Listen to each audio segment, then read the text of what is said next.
Halo bos, selamat petang, selamat petang. Saya Mr. Pang. Hari ini kita company ada baru punya stok kereta ni. Tahun 2018, Toyota Hilux 2.4 punya. Ini 2.4 cc, auto lah.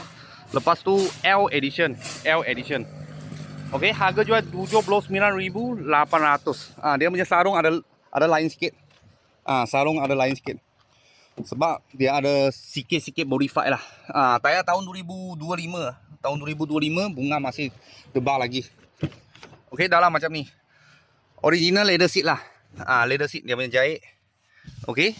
Electronic seat. Dia mileage 157,000. Servis pada Toyota. Toyota lagi.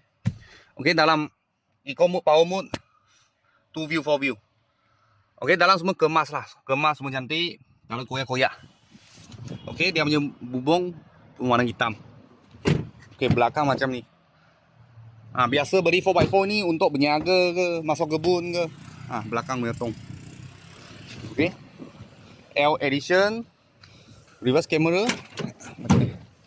Okey. Untuk letak barang ke, masuk kebun ke, bawa barang. Memang ini sesuai. Memang tahan lah, Toyota Hilux lah. Tahun 2018 tahun 2018. Harga jual 79,800. Kalau buat loan bulanan anggaran 1213 macam tu. 1,200 lebih. Macam tu lah, ikat 7 tahun. Kalau bos-bos dan kawan-kawan saya berminat, boleh kontak saya lah. Kalau ada apa murah-murah kereta, saya akan video lagi. Thank you bos. Thank you.